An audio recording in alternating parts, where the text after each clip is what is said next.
दोस्तों जैसे कि आपको पता होगा कि आईडीबीआई बैंक की तरफ से जूनियर असिस्टेंट मैनेजर की पोस्ट पर फॉर्म आए हैं। अगर आप भी इसके लिए आवेदन वगैरह करना चाहते हैं तो इस वीडियो में आपको पूरी प्रोसेस बताऊं, किस तरीके से आपको इसमें रजिस्ट्रेशन करना है, कैसे आगे की डिटेल्स वगैरह आपको फिल करनी है, कैसे इसमें डॉक्यूमेंट्स वगैरह आपको अपलोड करने हैं, साथ में फीस वगैरह कैसे क्या कटवानी। तो वीडियो को शुरू से लेकर आखिरी तक पूरा देखिएगा।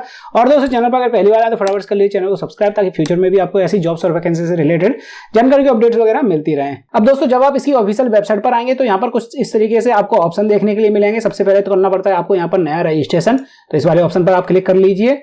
यहाँ पर आपको अपना फर्स्ट नेम डालना है, दोबारा से फर्स्ट नेम कंफर्म करना है, मिडिल नेम कुछ है तो आप उसमें डाल सकते हैं, दोबारा से मिडिल नेम को कंफर्म करना है, फिर लास्ट नेम डाल देना है, लास्ट नेम को दोबारा से कंफर्म करना है। अब जैसे कि मेरा नाम सिर्फ शिवम गुप्ता है तो मैं फर्स्ट नेम वाले कॉलम में शिवम डाल दूंगा और कंफर्म नेम वाले ऑप्शन में भी शिवम डाल दूंगा। उसके बाद मिडिल नेम कुछ है नहीं है, लास्ट में गुप्ता नाम आता है लास्ट नेम, तो यहाँ पर लास्ट नेम वाले ऑप्शन में गुप्ता लिख दूंगा दोनों में। अगर जैसे शिवम कुमार गुप्ता होता तो बीच वाले ऑप्शन में कुमार लिख देता। अब किसी का नाम और भी बड़ा होता है तो उसी हिसाब से आप यहाँ पर डिवाइड कर सकते हैं, मतलब कुछ बीच वाले में कर दीजिए, कुछ लास्ट वाले में कर दीजिए।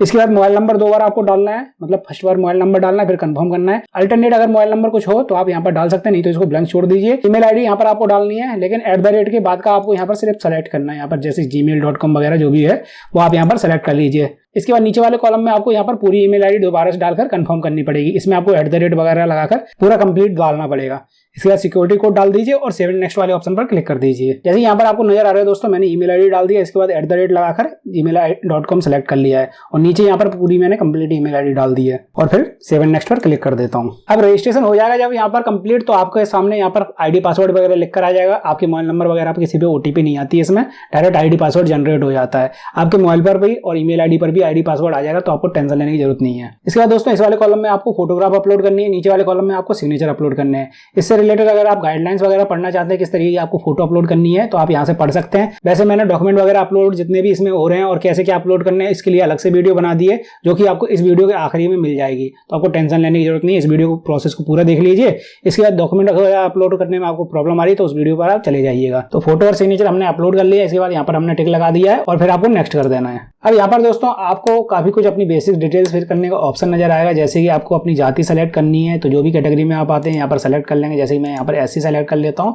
इसके बाद विकलांग वगैरह आप हैं या नहीं, तो नीचे काफी सारे ऑप्शन और खुल जाएंगे जिनको आप 1 बाय 1 सेलेक्ट कर सकते हैं। मैं यहाँ पर नो कर देता हूँ। अगर आप विकलांग हैं और आपको समझ में नहीं आ रहा तो आप हमें कमेंट सेक्शन में पूछ सकते हैं, मैं आपको बता दूंगा कमेंट करके कैसे क्या ऑप्शन सेलेक्ट करने हैं। इसके बाद यहाँ पर जितने भी ऑप्शन ब्लैंक आ रहे हैं इनको आपको सेलेक्ट नहीं करना है। जिस पर टिक लगाने का ऑप्शन नजर आया है उसको आपको पढ़ लेना है। जैसे यहाँ पर लिख कर आ रहा है भैया ये भी डिसेबिलिटी वगैरह का ऑप्शन है, तो मैं इसमें भी नो कर देता हूँ। इसके आगे आपकी कोई फैमिली मेंबर जो दंगा हुआ था 1984 में, उसमें कोई खत्म वगैरह तो नहीं हुआ था, तो मैं यहाँ पर नो कर देता हूँ। कौन सी रिलीजन में आते हैं, मैं यहाँ पर हिंदू सेलेक्ट कर ले रहा हूँ। इसके बाद आपकी माइनॉरिटी कम्युनिटी है या नहीं है, मैं नो कर देता हूँ। एक्स सर्विसमैन है या नहीं है, नो कर देता हूँ। किस डिस्ट्रिक्ट का आपका पास मूल निवासी है, तो यहाँ पर आपको डिस्ट्रिक्ट का नाम फिल करना है, जिस भी डिस्ट्रिक्ट का आपके पास मूल निवासी है। स्टेट कौन सी है मूल निवासी की और कहां आप रह रहे हैं उस स्टेट का नाम आपको यहाँ पर सेलेक्ट करना है। तो मैं तो मध्य प्रदेश में ही रह रहा हूँ, यहाँ पर MP में सेलेक्ट कर लेता हूँ। इसके बाद एप्लीकेशन बैंक जोन, मतलब किस जगह की पोस्ट के लिए आपको अप्लाई करना है। यहाँ पर भोपाल का ये ऑप्शन आ जाएगा, मतलब अगर आप मध्य प्रदेश यहाँ पर सेलेक्ट करेंगे तो भोपाल का ऑप्शन देखने के लिए मिलेगा। इसी तरीके से आप कोई दूसरा स्टेट सेलेक्ट करेंगे जहाँ से आप निवासी हैं तो वहाँ के आपको ऑप्शन देखने के लिए मिल जाएंगे।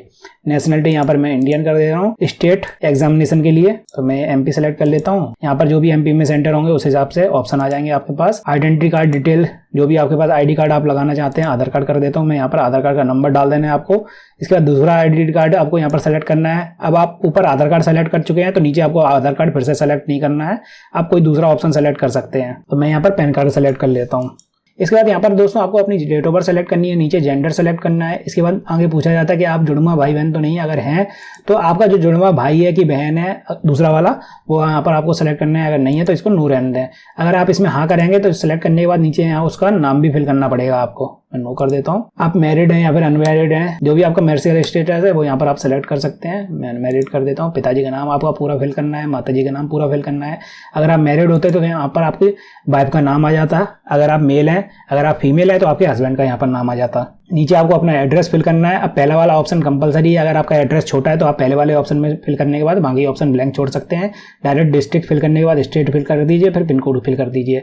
अगर एड्रेस ज़्यादा बड़ा है तो कुछ एड्रेस आप पहले कॉलम में फिल कर दीजिए, उसके बाद कुछ बचा हुआ एड्रेस दूसरे कॉलम में फिल कर दीजिए। अगर फिर भी कोई एड्रेस बचता है आगे का तो आप तीसरे कॉलम में भी यहाँ पर फिल कर सकते हैं। इसके बाद डिस्ट्रिक्ट, स्टेट और पिन कोड वगैरह डाल देना है। अब ये तो करस्पॉन्डेंस एड्रेस था। अगर आपका परमानेंट एड्रेस और correspondence address same to same है तो दोस्तों आप इस वाले ऑप्शन पर क्लिक कर सकते हैं, तो ये डिटेल्स ऑटोमेटिकली फिल होकर आ जाएंगी।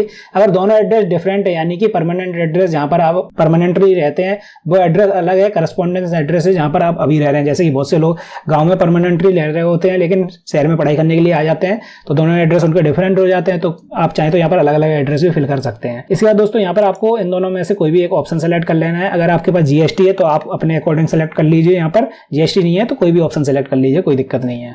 इसके बाद यहाँ पर फीस लिखकर आ जाएगी, आपको सेव नेक्स्ट वाले ऑप्शन पर क्लिक कर देना है। इसके बाद दोस्तों आगे आपको अपनी एजुकेशन डिटेल्स वगैरह फिल करनी है, जैसे कि आपकी ग्रेजुएशन की डिटेल यहाँ पर आ जाएगी पूरी कंप्लीट। जैसे कि यहाँ पर आपका कॉलेज का नाम आ जाएगा, यहाँ पर यूनिवर्सिटी का नाम आ जाएगा, यहाँ पर आपको स्ट्रीम सेलेक्ट करनी है, बीए बीकॉम जो भी आपने कर रखा है, कंप्लीट हो चुकी है या फिर अपियरिंग में चल रही है, पासिंग डेट मार्कशीट के नीचे प्रिंट रहती है, परसेंटेज और क्लास यानी ग्रेड वगैरह फर्स्ट डिवीजन सेकंड डिवीजन जो भी आपकी बनी है।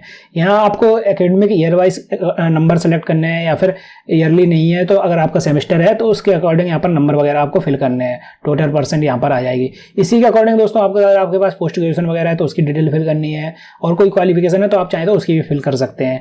आगे अगर आपके पास कंप्यूटर का कोई डिप्लोमा वगैरह है तो यहाँ पर आप यस करना है। आपको कंप्यूटर की नॉलेज के लिए कोई भी नॉलेज है आपके पास, जैसे ही मान लीजिए मेरे पास बेसिक इन्फॉर्मेशन की जानकारी है तो मैं यहाँ पर बेसिक फिल कर दूंगा। इसके बाद दोस्तों अगर आपके पास कोई एक्सपीरियंस वगैरह है तो उसकी डिटेल आप यहाँ पर फिल कर सकते हैं। आगे आपको लैंग्वेज सेलेक्ट करनी है, कौन कौन सी लैंग्वेज आपको आती है, जैसे कि मुझे हिंदी आती है तो मैं यहाँ पर हिंदी फिल कर दूंगा। इसके बाद मैं रीड कर सकता हूँ, राइट कर सकता हूँ, पढ़ भी सकता हूँ। इसी तरीके से और कोई लैंग्वेज अगर आपको आती है, जैसे मान लीजिए मुझे इंग्लिश आती है लेकिन मुझे बोलना नहीं आता तो मैं स्पीक नहीं कर सकता, बाकी रीड और राइट कर सकता हूं, तो मैं उन दोनों पर टिक लगा दूंगा और सेव एंड नेक्स्ट पर क्लिक कर दूंगा। अब इसमें दोस्तों अगर आपको यहाँ पर डिटेल्स वगैरह फिल करने में प्रॉब्लम आ रही तो उसके लिए मैंने अलग से वीडियो बना दी है, उसकी लिंक भी मैं इस वीडियो के आखिरी में लगा दूंगा ताकि आपको यहाँ पर भी डिटेल्स वगैरह फिल करने में कोई भी प्रॉब्लम ना हो। लेकिन इस वीडियो को पहले पूरा देख लीजिए ताकि आगे की डिटेल्स आपको समझ में आ जाए। इसके बाद दोस्तों आपके सामने पूरे फॉर्म का प्रीव्यू खुलकर आ जाएगा, अच्छे से डिटेल को चेक कर ले, कोई मिस्टेक वगैरह है तो आप बैक कर सकते हैं यहाँ पर। लेकिन अगर आपने एक बार कंफर्म कर दिया तो इसके बाद आप कोई भी करेक्शन वगैरह नहीं कर पाएंगे। इसमें सभी डिटेल को चेक करने के बाद आई एग्री पर क्लिक कर दीजिए और कंप्लीट रजिस्ट्रेशन वाले ऑप्शन पर आपको क्लिक कर देना है, ओके कर देना वापस से। इसके बाद दोस्तों आगे आपको लेफ्ट हैंड का थंब इंप्रेशन अपलोड करना है और हैंड रिटन डिक्लेरेशन अपलोड करना है, फिर सिक्योरिटी कोड डालकर आपको सेव एंड नेक्स्ट पर क्लिक कर देना है। अब यहाँ पर दोस्तों आपके सामने पेमेंट गेटवे खुलकर आ जाएगा, जिसमें अगर आप क्रेडिट कार्ड, डेबिट कार्ड जिससे भी पेमेंट कटवाना चाहते हैं उसका ऑप्शन सेलेक्ट कर सकते हैं। जैसे मान लीजिए मेरे पास डेबिट कार्ड है कोई भी बैंक का, तो यहाँ पर मैं नंबर वगैरह डालकर एक पेमेंट पर क्लिक कर दूंगा, मेरे नंबर पर ओटीपी आएगी जो भी उस डेबिट कार्ड से अटैच होगा, ओटीपी डालने के बाद सबमिट कर दूंगा, डायरेक्ट मेरी पेमेंट हो जाएगी। इसके बाद दोबारा से मुझे लॉगिन कर लेना है, मेरे सामने मेरी प्रिंट आउट वगैरह खुलकर आ जाएगी। अगर मैं क्यूआर कोड से पेमेंट कटवाना चाहता हूँ तो इसका भी यहाँ पर ऑप्शन दे रखा है, क्यूआर वाले ऑप्शन पर क्लिक करूंगा, मेक पेमेंट पर क्लिक कर दूंगा, यहाँ पर प्रोसीड वाले ऑप्शन पर क्लिक करना है तो आपके सामने एक क्यूआर कोड बनकर आ जाएगा। यहाँ पर आप यूपीआई डाल के भी पेमेंट करा सकते हैं, चाहे तो आप क्यूआर कोड को क्लिक कर सकते हैं। यहाँ पर दूसरे मोबाइल से आपको स्कैन करना है, सेम मोबाइल से ही आपको स्क्रीनशॉट वगैरह लेकर प्रोसेस नहीं करनी है, नहीं तो आपकी पेमेंट पेंडिंग में चली जाएगी। आपको दूसरे मोबाइल से यहाँ पर स्कैन करना है, ये वाला पेज हटाना नहीं है जो इस क्यूआर कोड वाला मोबाइल में खुला है।